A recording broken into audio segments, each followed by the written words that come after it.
Pierre Durand. Merci, Monsieur le Président, chers collègues.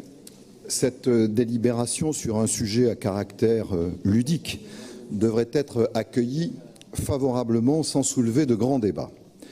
Doter des zones géographiques de notre grande région de terrains synthétiques de foot, là où il y a un besoin identifié, procède d'une intention louable et d'un esprit pratique.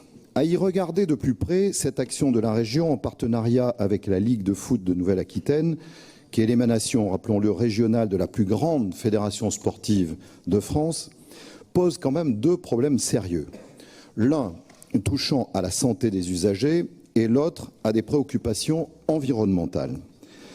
En effet, depuis une publication d'une enquête choc par le mensuel SoFoot en novembre 2017, la polémique n'a cessé de grandir sur la nocivité des pelouses synthétiques. Une inquiétude si réelle que la Ligue de foot professionnelle française a pris la décision d'interdire les pelouses synthétiques pour la saison 2017-2018, arguant que ce genre de surface favorisait les blessures. Aux USA, ce sont des risques de cancer qui ont été mis en avant et aux Pays-Bas, une trentaine de rencontres au niveau amateur ont été purement et simplement annulées sur ce type de surface.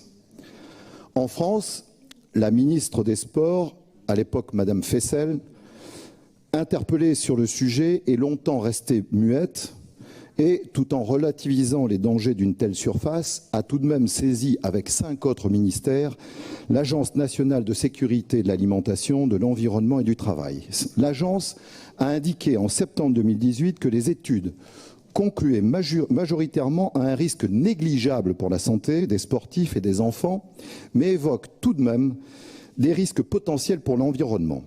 L'agence, pour être complète, et je rajouterai honnête probablement, souligne cependant que ces études présentent des incertitudes liées à des limites méthodologiques et à un manque de données. Là, on touche bien évidemment aux limites de ce genre d'exercice, comme ça a pu être malheureusement le cas par le passé avec l'amiante, avant de constater de façon certaine ses ravages sur la santé. Alors, avec ces terrains de gazon synthétique, doit-on attendre un tel verdict ou doit-on appliquer un principe de précaution ? Doit-on faire comme le Conseil général de Gironde, qui très vite a demandé un moratoire après l'enquête de SoFoot pour suspendre le financement des terrains synthétiques en attendant les résultats d'analyses plus probants? Alors, sans tomber dans la psychose, notre groupe, les Républicains CPNT, privilégie 2 solutions concrètes dans l'immédiat avant de lancer cet appel à projet. Première solution, financer prioritairement le remplacement des terrains d'ancienne génération qui posent problème dans les 4 projets annuels qui seront accompagnés par notre collectivité. Qu'au moins sur ces 4 projets annuels, 2 concernent le remplacement de ces terrains qui ont un caractère nocif avéré, contre 2 qui concernent des terrains d'une nouvelle génération.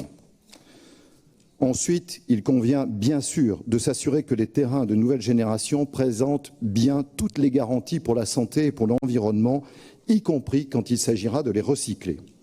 Doivent être ainsi développées toutes les alternatives aux terrains synthétiques, à commencer, je dirais, par les bons terrains en herbe.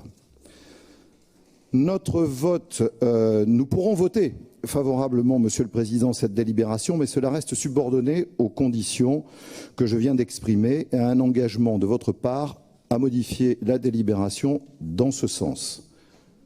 Je vous remercie.